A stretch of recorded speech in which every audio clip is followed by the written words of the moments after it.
The galaxy had known war, yes, but it had long since outgrown the taste of it. For centuries, the Galactic Accord kept peace across star systems, with councils, envoys, treaties, and the kind of polished diplomacy that only came after 1,000 years of collective regret. Weapons hadn't been fired in anger for generations. Armies existed more for ceremony than war, and when new species were discovered, they were welcomed, integrated, pacified, educated. That was the plan when they found Earth. I remember that day because I was there, not just anywhere, on the bridge of the flagship Caltherian, pride of the Valari Federation. The Accord had chosen us, the most neutral and benevolent of all member races, to make first contact with the humans. I was the communications officer.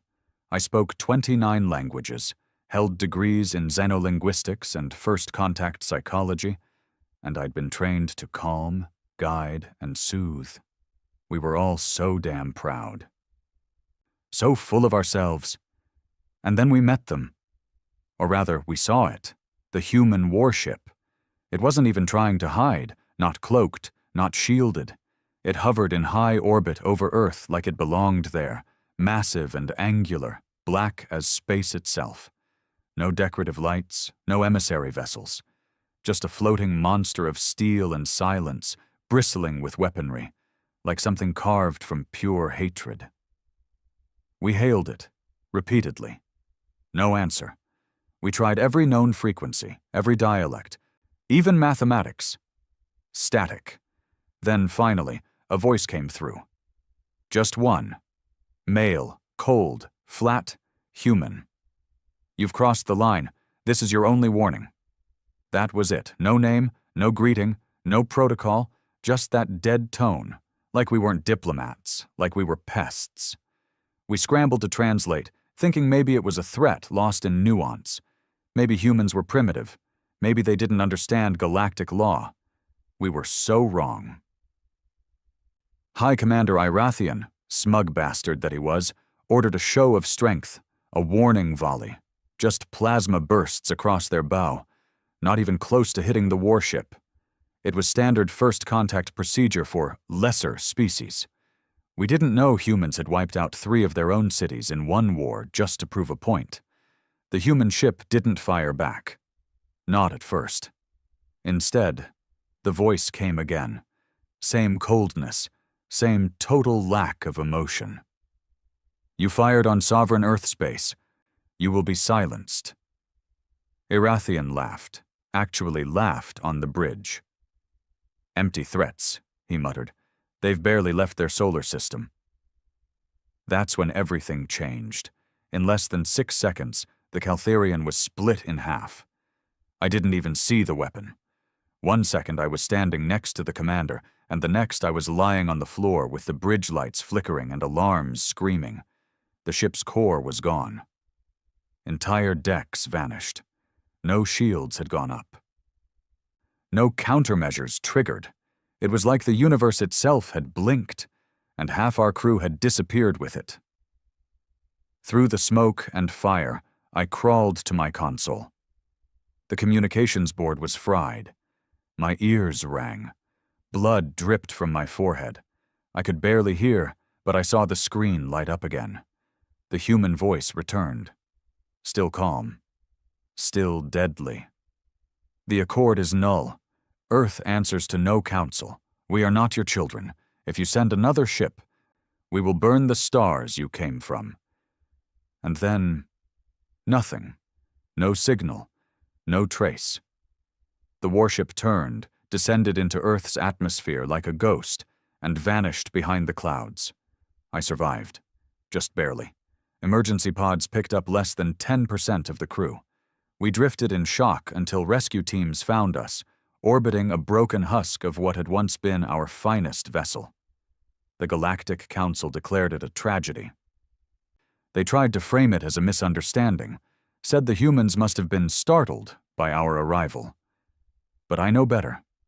That wasn't fear, it wasn't confusion, that was a message. And the voice that spoke it, that cold, unshaken, inhuman voice, It didn't belong to some savage species. It belonged to a civilization that had made war their religion, and we had interrupted a sermon. The council debrief felt like a dream wrapped in a nightmare. They sat me in front of 12 representatives from 12 different species, all dressed in ceremonial robes, all leaning forward, faces etched with controlled curiosity. The air was thick with false empathy. You could tell they weren't here to mourn the dead. They wanted data, information, tactics, weaknesses. My trauma was their opportunity. High Chancellor Vereen began with the softest voice imaginable. We know you've been through a traumatic ordeal, but if you could recount, in detail, what you experienced, for the sake of peace. Peace? There was no peace, not anymore. But I spoke anyway, because what else was I going to do? I was the last surviving officer from the Caltherian, and whether I liked it or not, I was now the leading expert on human aggression. They didn't hesitate, I said slowly, staring past the council members into some far-off memory. That was the worst part. There was no posturing, no fear, no time. One moment we existed, the next, we didn't. The Solari ambassador, an amphibious creature with shimmering skin, tapped her digits on the data table. And their vessel, the Warship. Can you describe it in tactical terms? Hull dimensions, shield output, weapon signature? You don't understand, I muttered. You're looking for something that makes sense in our terms. That ship, it wasn't built to engage. It was built to end. I don't think they have shields. I don't think they need them. Laughter rippled softly from the Volari section, all fangs and hisses. Impossible, came the snide reply. No species has ever abandoned defense completely. It violates all strategic logic. I looked up slowly. They don't use logic the way we do. Humans don't prepare for war. They live inside it. Silence. The room shifted. Eyes narrowed. The Andari representative leaned forward. So, you're suggesting this species, the humans, intentionally broadcast aggression during first contact? No, I said flatly. I'm saying we made first contact with a predator, and we weren't the hunters. The meeting lasted for hours. They asked about everything: body language, ship design, communication protocols, even the human voice. I gave them what I could. Most of it was guesswork. None of it satisfied them. Eventually, they dismissed me. Not with thanks, not with honor. Just dismissed. I was escorted out by 2 Varnian security drones like some contaminated artifact. Outside, the galaxy hadn't changed. Shuttles hummed. Couriers moved through polished corridors. Diplomats smiled and gossiped in alien tongues. But I felt it. The shift. Like something sacred had been broken, and no one wanted to admit it. 2 days later, the Accord launched Protocol Echo, a quiet surveillance operation to monitor Earth's solar system without direct interaction. Small, stealth-class probes were deployed around the outer edges of Sol. No emissaries, no broadcasts, no presence, just eyes in the dark, hoping to learn without being seen. I wasn't invited to that mission. Didn't matter. 3 weeks later, all contact with Protocol Echo was lost. Not jammed, not corrupted, just gone.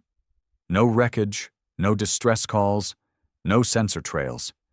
It was as if someone had reached into space and plucked them out of existence.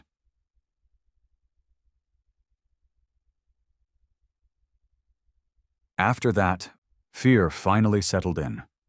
Real fear. The kind of fear that doesn't make speeches or hold councils. The kind that whispers behind closed doors and moves fleets without authorization. And I was dragged back into it. I received a personal summons to Outpost Theta 6, a black site on the edge of Accord space, far from the eyes of the public. When I arrived, I found 6 more survivors like me, men and women from minor skirmishes or classified encounters, all with one thing in common. They had seen what humanity could do. The outpost was cold, brutal, all steel and shadow. No windows, no welcoming protocol, just security checks, retinal scans, and grim-faced officers. A woman named Commander Rylan led the operation. Tall, gray-skinned, and not one for ceremony. She got straight to it. You've all been brought here for one reason. You've seen firsthand what the humans are capable of. The Council won't say it out loud, but make no mistake, Earth is now classified as a Tier 1 threat. Murmurs broke out among the group. Tier 1. That label had only been used once in recorded history, for the Draxian warlords, who nearly consumed 5 systems before being annihilated by a united galactic fleet. But Earth? Primitive. Isolated. Disorganized. Or so we thought. Commander Rylan pulled up a 3D schematic. It was grainy footage. Low resolution, but unmistakable. The same warship that had destroyed the Caltherian. Still unnamed. Still undetected by any Accord scans until it was too late. She pointed at its core. We believe this is their main reactor, but we can't match the energy signature to anything in our database. It's not fusion, not dark matter. It's something else. Another voice chimed in, an engineer named Draxil. I've studied the structure. It's layered, like armor under armor. There are no weak points. And the outer hull, it absorbs heat. Kinetic rounds won't even scratch it. I spoke before I realized I was speaking. They don't build ships the way we do. We build vessels for diplomacy, for war when needed. They build weapons first, then they make them fly. Rylan nodded grimly. We need to understand them. We need a language, a way in. That's why you're here. I felt the blood drain from my face. They weren't giving up on Earth. They were preparing for something worse. Over the next month, we dissected everything we could. Intercepted transmissions, visual recordings, even fragments of cultural data pulled from ancient probes that had passed Earth centuries ago. We pieced together human history from scraps. What we found chilled us. Not just the wars, not the global collapses, not the genocides or the nukes, or the endless cycle of destruction and rebirth. It was their resilience. Time and time again, humans had brought themselves to the brink of extinction. And every time they clawed their way back, stronger, smarter, angrier. They didn't fear death. They expected it. Some cultures even worshipped it, and through it all they kept building weapons. Commander Rylan once said, "They don't build walls to keep threats out. They build missiles to blow threats off the map." She wasn't wrong. But it wasn't just their tech. It was their psychology, their ability to detach, to justify violence. One old transmission we found, a digital archive from an Earth conflict called Vietnam, contained a quote from a human general. "We had to destroy the village in order to save it." That line stuck with me.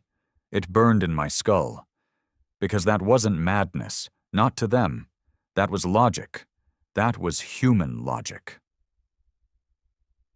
Then came the final nail. An automated probe, likely damaged by a solar flare, crash-landed on Mars. Its emergency beacon pinged the Accord before dying completely. Somehow the signal got out, just a blip on the edge of known space. But it was enough. We picked it up. 5 hours later, every monitoring station on the edge of Sol was dark. Not just destroyed, overwritten. The logs, scrubbed. The satellites, gone. The entire network, sterilized in a coordinated attack that left no trace. One message remained, burned into the last functioning probe. You were warned. There won't be another. That was the day Outpost Theta 6 went dark. Not from attack, from order. The Council pulled the plug. Every scrap of human data was locked behind top-tier encryption. Research was halted. The official stance returned to denial. They didn't want the truth. Because the truth was simple. Humanity was not ready to be part of the galaxy. And the galaxy? It wasn't ready for them. But me? I kept my files. I kept the logs, the scans, the comms, the voice. I kept everything. Because deep down, I knew the truth. That warship wasn't a freak accident. It wasn't a lone vigilante. It wasn't some rogue AI or warlord acting out of protocol. It was the beginning. It was Earth sending a single, clear message to the stars. We see you. We hear you. We don't need you. And I believed them. Because the day we made first contact with a human warship, the galaxy's voice died. Not because it was silenced, but because it realized it had nothing left to say. I met Redden on a frozen moon that didn't even have a name. He wasn't a soldier. Not anymore. Officially, he'd been stripped of his rank and sent to an outer rim penal colony for insubordination during a classified engagement. Unofficially, he'd been one of the only living beings to see a second human vessel, and survive. They called him paranoid, broken, dangerous. I called him essential. It took 5 favors and 2 forged credentials to arrange the meeting. I found him standing alone in the blizzard, scanning the sky with bloodshot eyes like the stars owed him something. His breathing mask hissed with every inhale, the lights of the dome behind us flickering through the ice storm. "You came alone," he rasped. His voice was ruined, either from cold or trauma. I wanted the truth, not a committee. He didn't answer, just nodded and gestured to follow. Inside the bunker, it was worse. Cold walls, no central heat, no tech, past the basics. He didn't live like a man. He lived like a hunted animal. Everything was analog, even his notes, paper, real paper. I hadn't seen that outside a museum. He sat at a dented metal table and pulled out a file. "This is what they didn't let me testify," he said, shoving it forward. I opened it, expecting military logs, ship schematics, maybe comm transcripts. What I found were maps, not star charts, not invasion plans, transit routes. "They're moving through us," Redden said, barely above a whisper. "They're already here." I frowned. "You're saying Earth has ships inside Accord territory?" He laughed, a short, bitter bark. "No. I'm saying Earth never left. That warship you saw, it wasn't first contact. It was the first time we saw them react." He slammed a hand down on the table, scattering pages. "We were too late. They've been watching us for decades, maybe centuries. That ship wasn't a warning. It was a leash snap." My mouth went dry. "That's impossible. We've had deep space monitoring for over 800 years. Nothing gets in without..." "Without what?" he snapped. "Permission? Clearance? A radio wave? That's our arrogance talking. You think they're using our tech? Our rules?" "No." He leaned in close, eyes bloodshot, voice shaking. "They're ghosts. They don't move with engines. They slip. They cut space open like it's paper. You don't detect them. You notice what's missing after they've passed." He showed me a satellite image, a cargo route across the Devrian cluster. 6 stations, regular hauler traffic, all functional. Then the next image. Silence. All 6 offline. No explosion, no energy spike, just blankness. "You think pirates did that?" he asked. "You think that's sabotage?" I didn't answer, because I knew. This wasn't war. This was erasure. But when I returned to Accord space, I couldn't sleep, couldn't think. Every shadow on the station felt deeper, every silence too long. I found myself listening for that voice, that same cold, male human voice that had spoken from the warship. Even in dreams, I heard it. "You've crossed the line."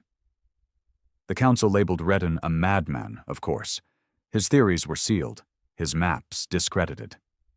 The official story was that he had suffered a psychological collapse after witnessing a rogue anomaly. but his words stuck.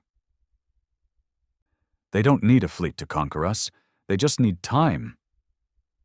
And he was right. Because a week after my return, we intercepted an emergency signal from the Rithari system, a trading hub near the edge of controlled territory. 50,000 residents, major diplomatic center, 2 Accord embassies, gone. Not attacked, not bombed, just missing. No debris, no evacuation logs, just a static-filled broadcast from one of the outer sensors, audio only. We saw them. God help us. They didn't look angry, just disappointed. That's what shattered the illusion. Not the destruction, the emotion. Disappointment, like a parent looking down at a child who had broken something irreplaceable. That same day, the Accord convened a closed emergency session. I wasn't invited. No one was, outside the inner council. But rumors spread like blood in water, whispers of Operation Glass Tomb, a plan, a last resort. They were actually considering it, a preemptive strike on Earth.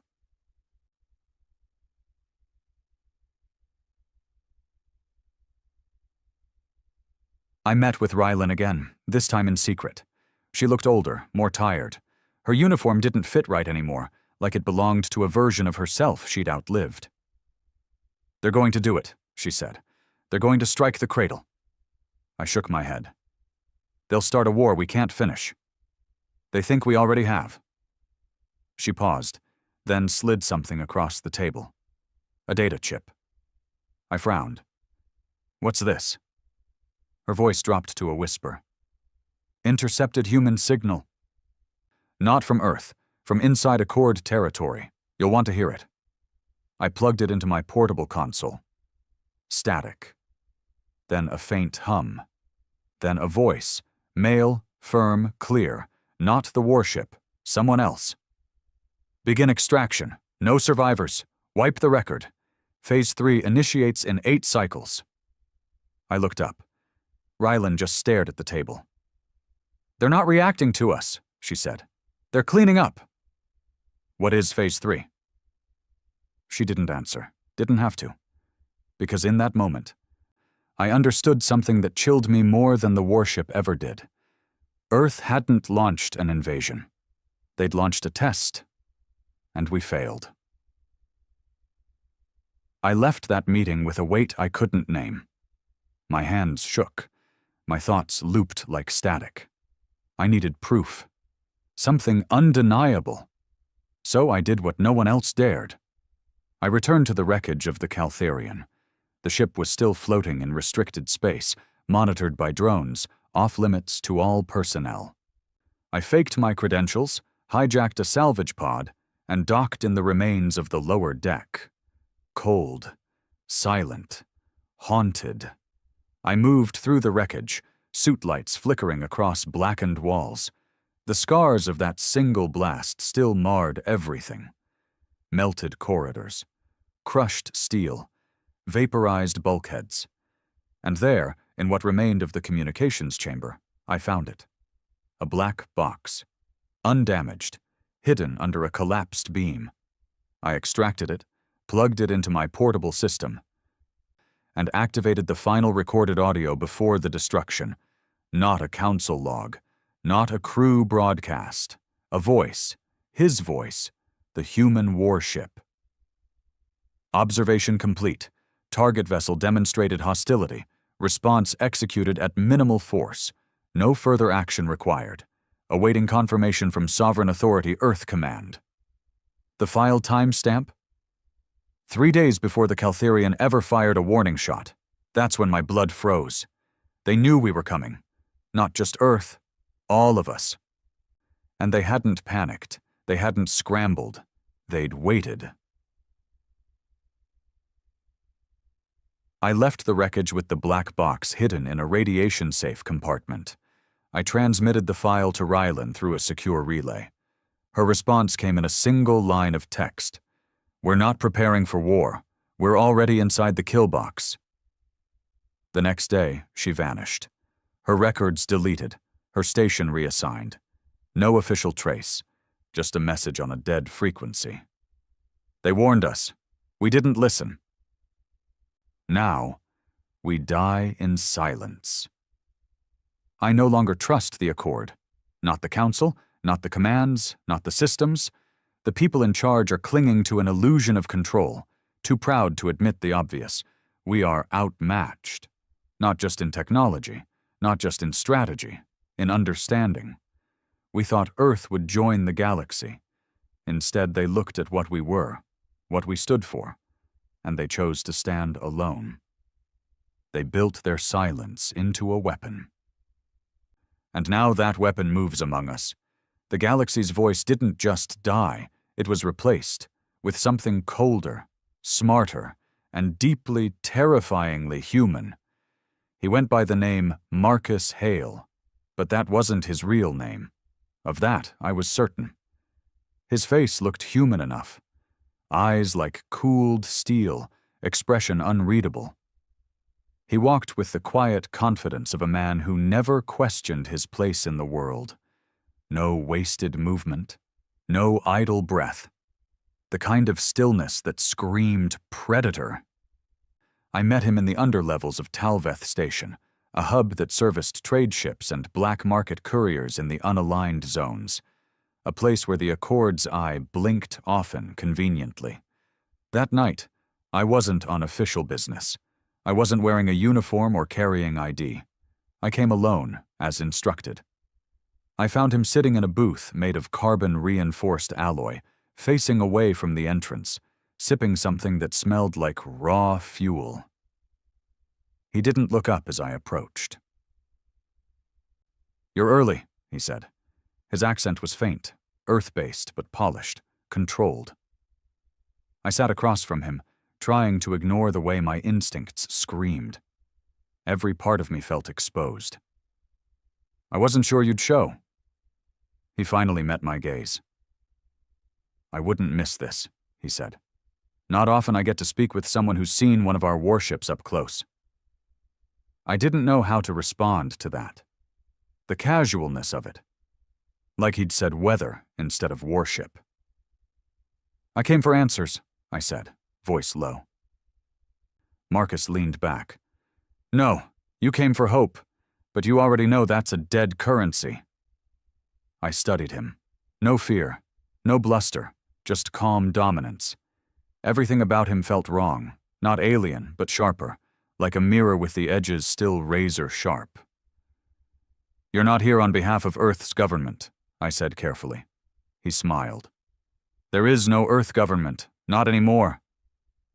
That hit like a punch. "What do you mean?" "I mean exactly what I said. There are nations, yes, flags, presidents, but they're all noise, theater. Earth is governed by something far older now, something you don't understand." He leaned forward, voice dropping. "Sovereign Authority Earth Command, SAEC. We don't make announcements. We don't do diplomacy. We decide." I felt cold. "Decide what?" Marcus's smile vanished. "Who lives, who doesn't, who remembers, who disappears." For a moment, neither of us spoke. The din of the station faded into the background. I finally found the nerve to ask. "How long have you been among us?" He gave a small shrug. "Longer than you'd believe. Long enough to watch the Accord rot from the inside." My stomach turned. "You're spying?" "No," he said. "Spying implies we care what you're planning. We don't. We observe. Occasionally we intervene, when your incompetence threatens the equilibrium." "Equilibrium?" Marcus nodded slowly. "You think Earth fears you, that we're outnumbered, outgunned, alone. The truth is simpler. You're not a threat. You're a noise we tolerate." I slammed my hand on the table. "You wiped out Rathari's system, 50,000 lives." His gaze didn't flinch. 50,000 who were coordinating with anti-Earth intelligence. They were warned. They crossed a line. And they were removed. Just like that. No remorse, no ceremony, just cause and effect. I could barely speak. You call that justice? No, he said flatly. I call it balance. You gave us war first, not with guns, but with arrogance. You walked into our system like you were gods. You aimed weapons at our planet. You wanted to tame us. His voice dropped into ice. You don't tame Earth. You survive it. I don't remember leaving the booth. I remember his words echoing as I staggered through the lower corridor, bile rising in my throat. We don't make announcements. We decide. He hadn't threatened me. He didn't have to. It was already done. I left Talveth Station that night a different man. My illusions shattered. The Accord, a fragile shell. Our peace, a lie. Our superiority, a delusion. Earth wasn't rising to meet the galaxy. It was beneath it, studying the cracks in the foundation. And now it had its hand on the lever. Back in Accord space, I tried to report the meeting. I contacted 6 officials. 3 denied knowing me. 2 had their credentials revoked within a day. The 6th? Dead. Shuttle explosion. Ruled an engineering fault. My report was erased. My access suspended. I was being buried alive. But I wasn't done. I took what I had, audio logs, fragments of Earth's comms tech, black box data, Ryland's message, Marcus's name, and handed it to the only person left I trusted. Therix Dren. He was a mercenary turned analyst, once exiled from the Council for exposing corruption during the Ularn Rift scandal. Cynical, brilliant, and deeply paranoid. Perfect. He met me in a forgotten observatory orbiting a dead planet. No guards, no trackers. Just him, a bottle of expired ration whiskey, and a holotable humming with classified networks. I dropped everything on the table. He listened, watched, drank, then finally said, "So, the humans finally started cleaning house. That's all you have to say?" He scratched at his grizzled chin. "What else is there? We poked a nest we didn't understand. Now the hive's awake. The real question is..." He leaned closer. "How many of them are already in the room with us?" He wasn't joking. He began showing me flagged patterns in trade logs, gaps in diplomatic travel, tech trails that didn't match any registered Accord origin. "The Accord is being penetrated," he said. "Not by an invasion force, not by soldiers, by operators, quiet ones, like Hale, trained to blend in, to map, influence, eliminate." Why? Because they're not here to fight us. They're here to see if we're worth keeping. That hit me harder than any weapon ever could. Worth keeping? Therix leaned back. Think about it. They've had the capability to wipe us for decades, but they haven't. You said it yourself. They warn first. They act only when provoked. This isn't conquest. This is evaluation. They're studying how we handle power, chaos, fear, maybe even morality. My throat was dry. And if we fail the test? Therix didn't blink. They erase the whole file. So here I sit now, staring at a screen, transmitting this final report into every unsecured channel I can find. A desperate act, maybe pointless, maybe too late. I want the galaxy to know Earth isn't coming. They're already here, and they're not waiting for an invitation. They're listening, watching, deciding. Sovereign authority. Earth Command doesn't ask for permission. They don't write treaties. They don't join councils. They let you speak, so they can decide if you're worth hearing again. The warship wasn't the beginning. It was a punctuation mark. And we were already part of the sentence. We just didn't know it. They called it Project Pale Ghost.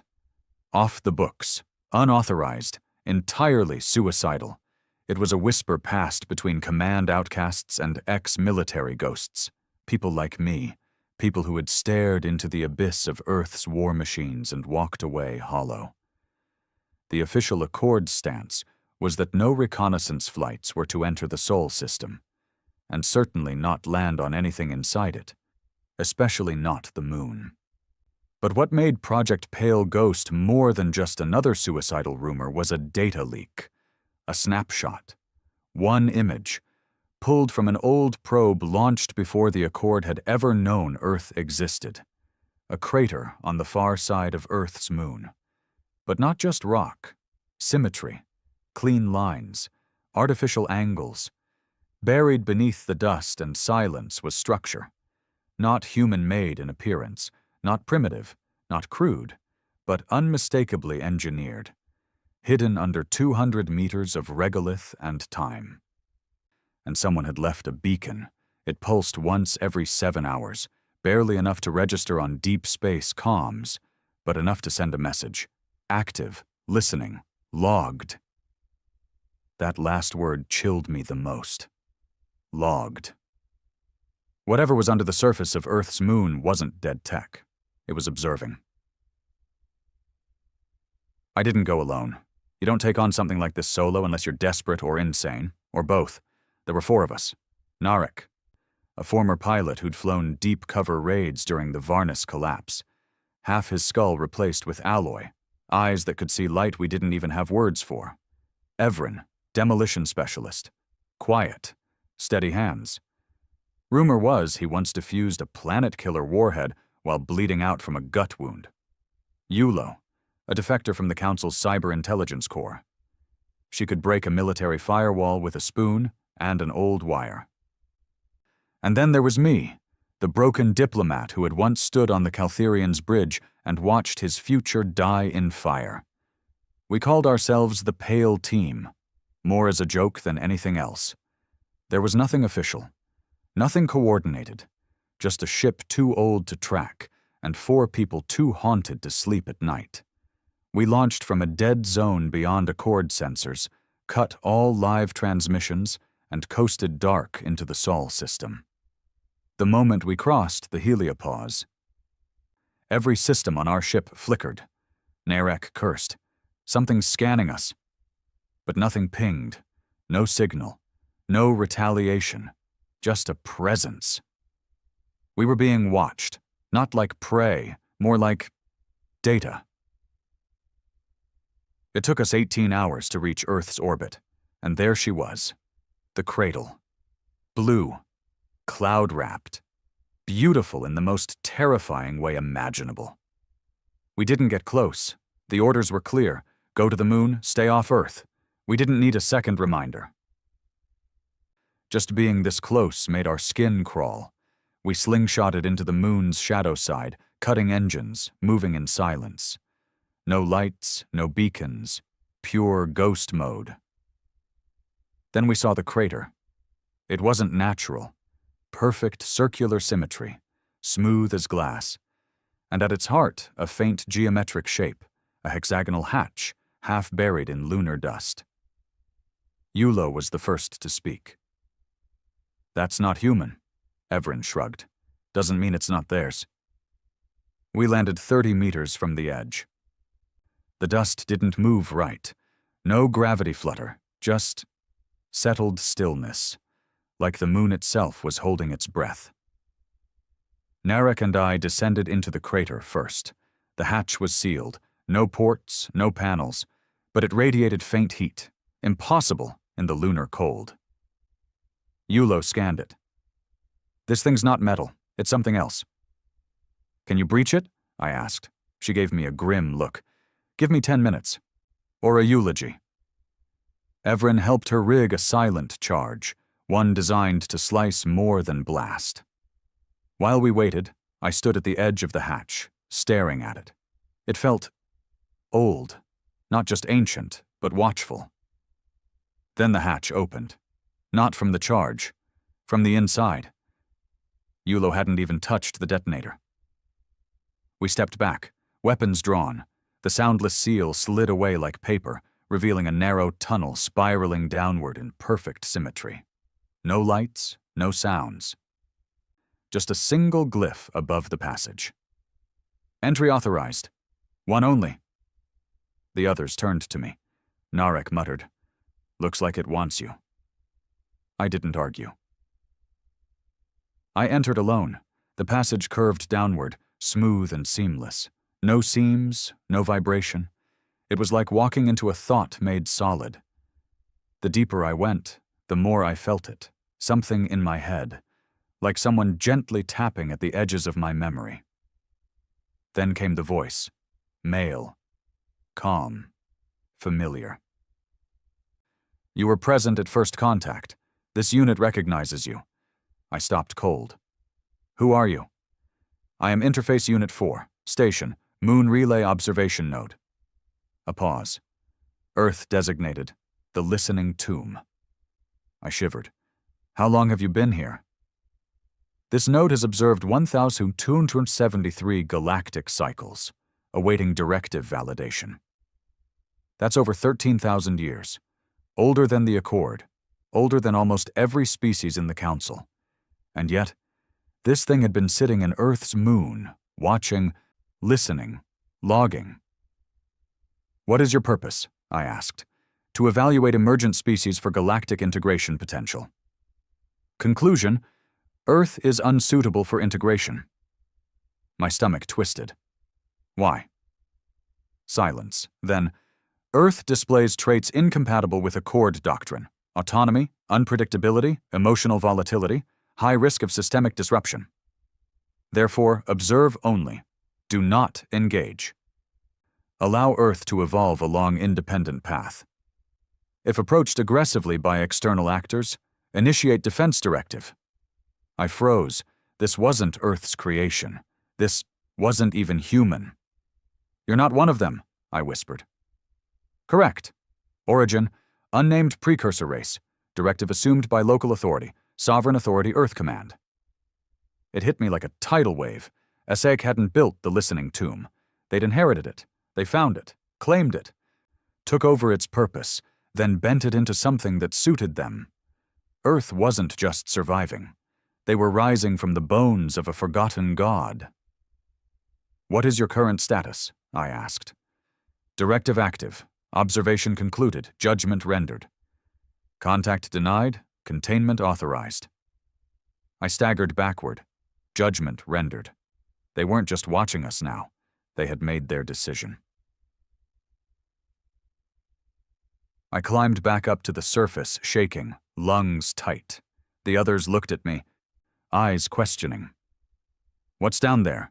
Yulo asked. Not human, I said softly. Not originally. Narek blinked. Then who? It doesn't matter. They've taken it, made it theirs, and they've made their judgment. Everin asked the question we were all thinking. What's that judgment? I didn't speak for a moment. Then I looked up at the stars and answered with the only word that felt true. Containment. The plan was called Silent Veil. I found the name scribbled on a physical tablet, the kind you only use when you don't want the network to know you're breathing. It was hidden inside a vault buried 3 kilometers beneath the Accord's core research station on the artificial world of Celian Prime. And the name wasn't even the worst part. It was what came after it. Project Silent Veil, initiate upon breach of Earth origin containment perimeter.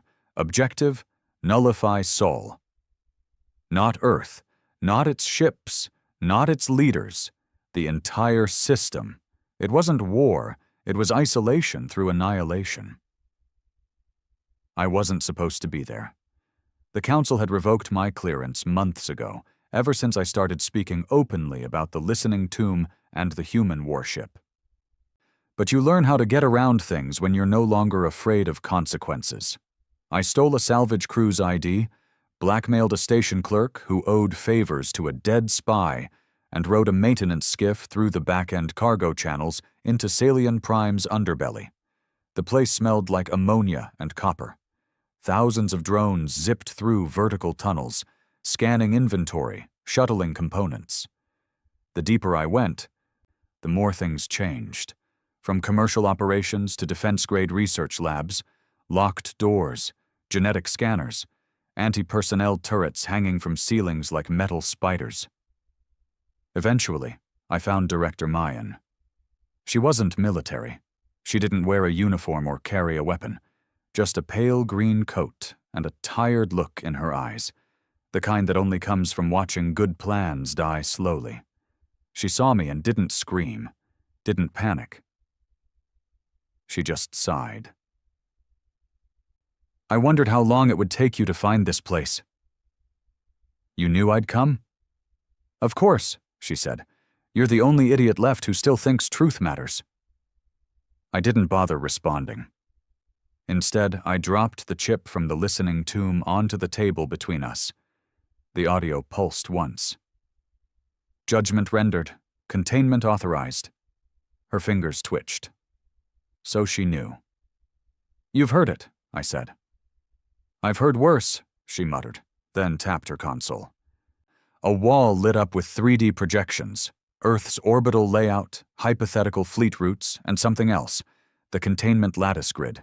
12 points of impact, interlocking resonance waves. I stared at it. You're building a prison. She nodded. We don't want to destroy Earth. We just want to wall it off, fold space around the system, collapse the entrance points, keep them in their cradle. Forever. My voice cracked. That'll cause a field quake across 4 sectors. It'll swallow 3 colonies. Millions!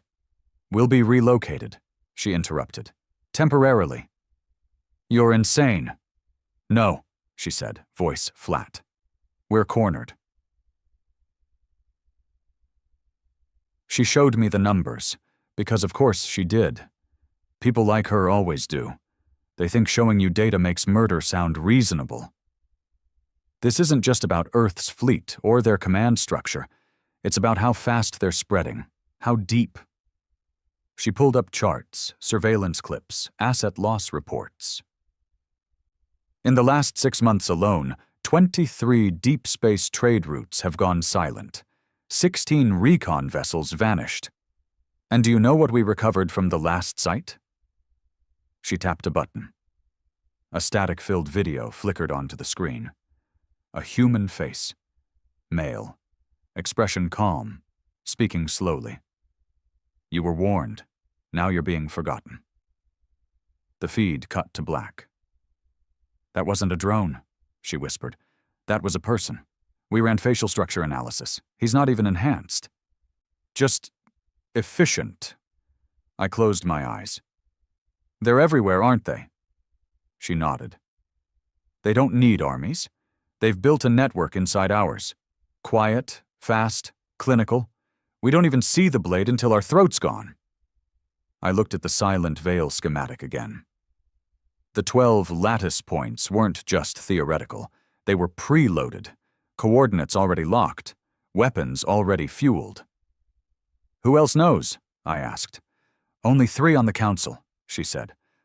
The rest, they want to believe Earth is just lashing out, a tantrum, something we can contain with enough warnings and treaties. And what do you believe? I asked. She hesitated, then said the quiet part aloud. I believe Earth is doing what any cornered species would do. They looked at the stars and realized the galaxy wasn't safe, so they prepared. And this is our response? She turned toward the grid. I'm not trying to win, she said. I'm trying to survive. I left the vault without permission. Didn't care. No one tried to stop me. Maybe they all knew it was too late. Back in my quarters, I transmitted the silent veil data to 3 nodes, encrypted, offline, routed through defunct networks that no longer existed on the books. It wouldn't stop the plan. But maybe someone would listen. That same night, I received a private message, unmarked, untraceable, no audio. Just one line. You light a match in a room full of fuel, and you wonder why it burns. The source? Unclear. The signature? Marcus Hale. 2 days later, the first incident happened. A starry reach, a remote outpost known for mining iridium. Quiet, isolated, defenseless. It went dark. No weapons fired, no explosion, just gone, like the system had been plucked from the map. When the council demanded explanations, Director Mayan called it a solar flare. She lied. I know because I've seen the final signal burst from the station, a security camera, blurry, rattling. In the background, a single figure standing at the docking bay.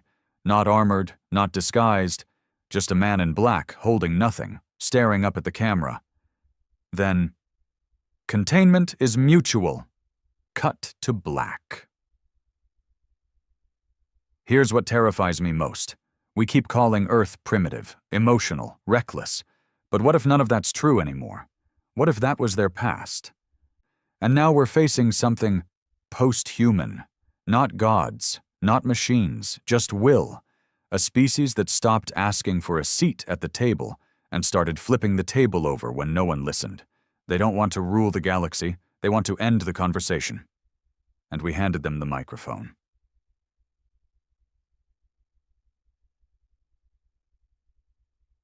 The galaxy doesn't need a war. It already lost. The moment we fired on that first warship, the moment we aimed diplomacy like a weapon, the moment we assumed Earth was behind. That was the real defeat, not in space, not in fire, but in understanding. Because you can't negotiate with something that's already judged you unworthy of speech. You can't reason with silence. And you sure as hell can't contain what's already inside your walls. They activated the lattice at 0400 Standard Galactic Time. 12 ships. 12 synchronized detonations. Enough quantum destabilization to seal off the entire Sol system like a tomb. The hope wasn't victory. No one believed in that anymore.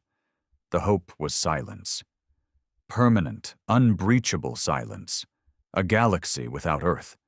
A future safe from the unpredictable, from the uncontainable, from them. I was there, not in the command center, they didn't want me near that, but in the observation deck aboard the Varnal Accordance, one of the ships coordinating the containment field. From our position, Earth was nothing but a tiny blue jewel surrounded by empty dark. You'd never guess the most feared species in the galaxy lived there. You'd never guess they were already watching us. But they were. The moment the first node activated, it began. A pulse. Not from Earth. Not from any known structure. But from the lattice itself. It answered. Director Mayan's face went pale before the first message even arrived. The containment field lit up across the grid, each node emitting the exact same vibration. Then, as if someone pressed play on a universal speaker, a voice came through every single Accord vessel, across every channel. Male. Calm. Familiar. "We warned you." Silence followed. Not a transmission, not a conversation. A verdict. I stood frozen, heart pounding, while officers around me scrambled, shouting into headsets, checking containment levels. Some of them thought it was a bluff. Others were already backing away from their stations. Then the stars began to vanish. Not explode, not dim, vanish, light cut off, entire sectors blinked out like embers beneath a storm. Accord relay stations, military satellites, deep space scanning towers, gone. No noise, no radiation spike, just blackness. That's when we understood. The lattice hadn't trapped Earth. It had triggered a defense, something buried, something waiting inside the void around their system. And we'd just unlocked it.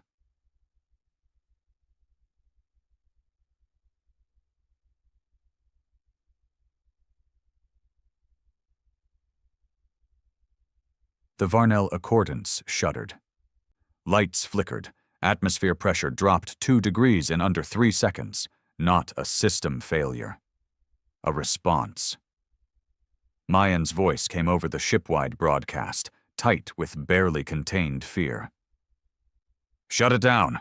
All lattice nodes. Full deactivation now." Too late. A second pulse swept through the ships, and the real message began. This wasn't a warning. It was a recording, a message meant to be played only if we tried to cage them. The face appeared on every screen. Not a military leader, not a politician, a man, middle-aged, weathered. He wore no insignia. His voice was patient, almost kind. If you're hearing this, you've tried to trap us. That was your last mistake. He looked straight into the camera, like he was looking at each of us, personally. You feared what we might become. You feared what we already were. You thought containment would protect you. He leaned forward. But we don't escape cages. We build them. Behind him, the backdrop shifted. Not Earth, not any place we recognized. Some black structure impossible to scale, glowing faintly with lines that didn't follow any geometry the mind could rest on. He kept speaking. We understood the galaxy the moment we listened to it. You mistake our silence for passivity. But we were always preparing. While you argued over seats and treaties and empires, we studied something else. Finality. You don't need to conquer the stars to own them. You just need to make sure no one else can use them. He paused. Just for a second. And that pause was colder than any weapon. Your weapons are clever. Your science is impressive. But you built it all from the assumption that every species wants peace. We don't. We want clarity. The feed didn't end. It expanded. Dozens of screens, dozens of human faces, men, women, young, old, all speaking in unison. You brought war to Earth once. You called it diplomacy. Now we bring truth to you. The stars continued to go dark, one by one. The outer Accord systems began reporting total data collapse. Civilian ships lost navigation. Trade routes vanished. The galaxy was being erased. Not physically, not violently, but systematically. The Sol lattice had been a test key, and we'd turned it in the lock. Someone on the Varnal's bridge vomited. Another officer collapsed, shaking, whispering prayers. Me? I couldn't move. Because I realized what none of them did. The humans never built an empire. They built an exit. And when we tried to cage them, they shut the door behind them.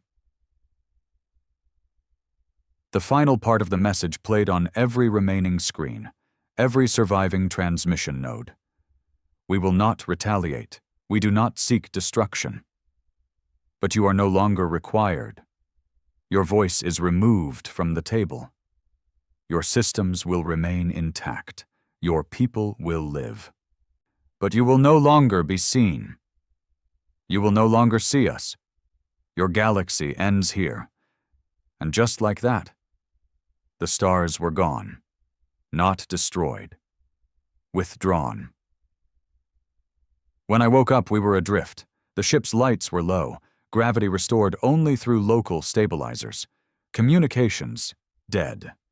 We tried to re-establish contact with nearby systems.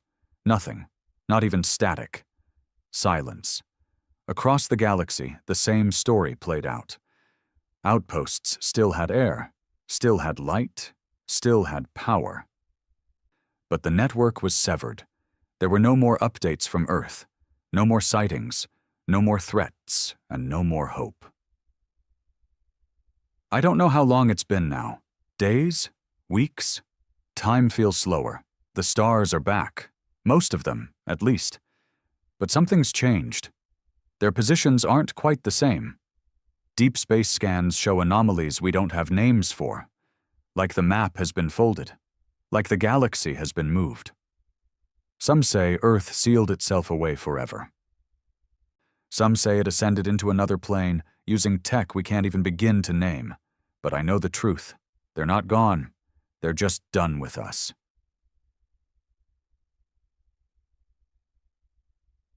The Accord has collapsed. The Council has fractured. Most factions blame each other.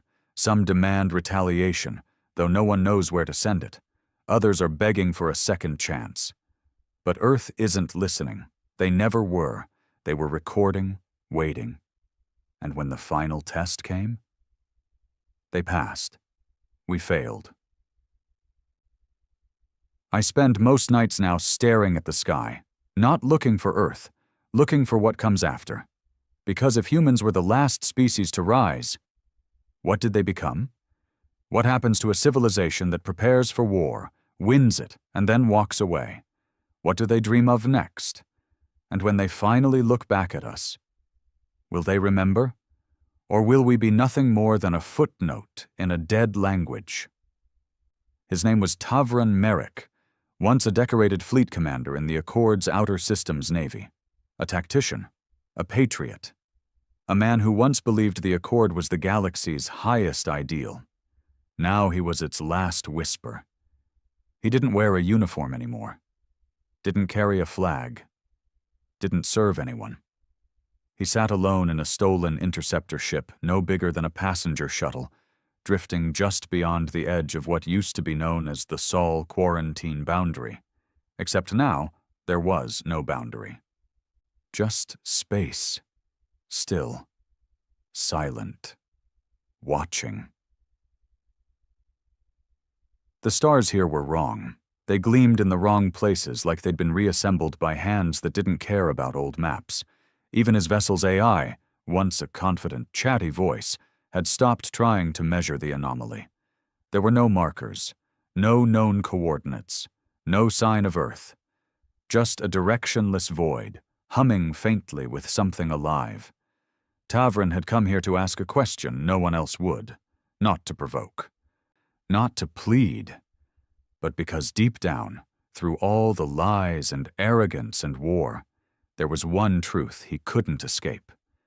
We never understood them, and maybe we never deserved to. The message had to be simple, no bluster, no titles, just truth. He activated his long-range beacon, tied it to the last known subspace frequency used during the Warship transmission, the one that spoke only when humans had decided to speak first. He wasn't sure if it would work. But if they were listening, they'd know. He took a deep breath and spoke. "This is Tavran Merrick, former Accord Navy. I am alone. I am not here to fight. I know what we did. I know what we tried. And I know what we lost. I am not asking for forgiveness." He paused, then leaned forward. "I'm asking one thing. What are you now?" Then he shut the beacon off and waited. For 6 hours, there was nothing. No pulse, no signal, no retaliation. Just the faint hum of the reactor and the endless drift of the void. Tavran didn't expect an answer. He thought maybe that was his punishment, to speak a question into an empty galaxy and be forgotten for it. But on the 7th hour, the stars shifted. Not fast, not violently, just enough to make the universe tilt. Then came the voice, not from a speaker, not from a screen, from inside the ship, as if the air had learned to speak. It was calm, familiar, not angry, not welcoming, just steady. "You ask what we are. We are what happens next." Tavran held still. He knew better than to speak. You didn't interrupt gods when they finally answered. "We are not your enemy, not anymore.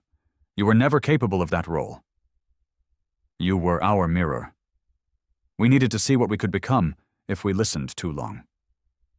He swallowed hard. "Then why didn't you destroy us?" Silence.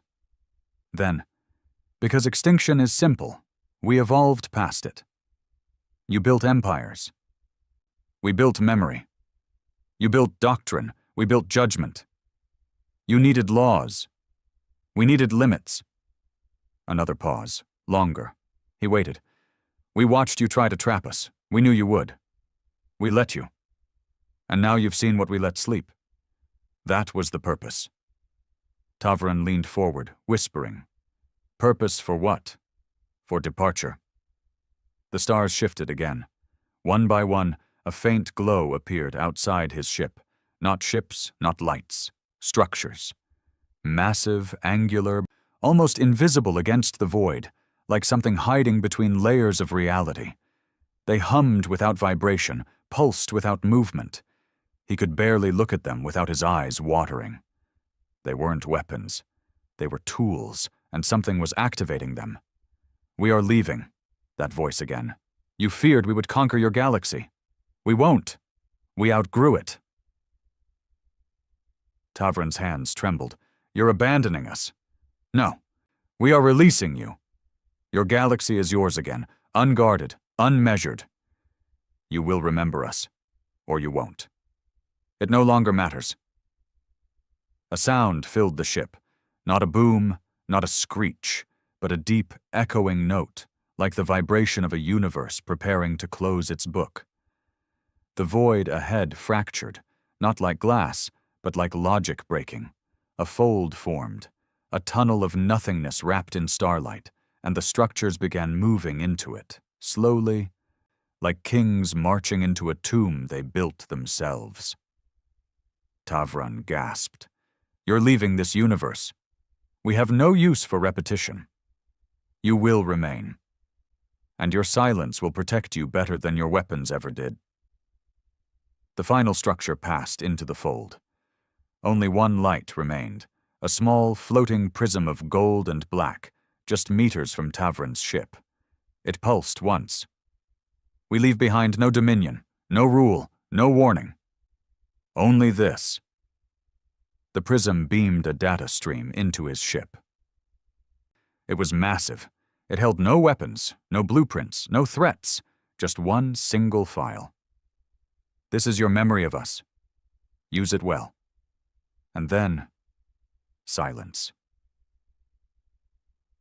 The fold closed. The structures were gone. The stars settled. And the galaxy felt empty. Not wounded. Not broken. Just freed. Tavron stared into the dark, tears running down his face. He was alone. But he had witnessed it. He had asked the question, and Earth, whatever it had become, had answered. He returned to Accord space 5 weeks later. The lattice had fallen. The council was gone, but people still lived. Planets still turned. And now there was a story, not of war, but of warning. He handed them the file, the last message, the final glimpse. It contained everything Earth had left behind, their history, their reasons, their restraint, and their final act: to walk away. And as Tavron stepped down from the shuttle, he spoke one last sentence into the quiet air of the new world they would have to build. "They didn't destroy us. They didn't enslave us. They saw what we were. And they left, so we could decide what to become without them." The galaxy's voice didn't die that day. It was silenced until it learned how to listen.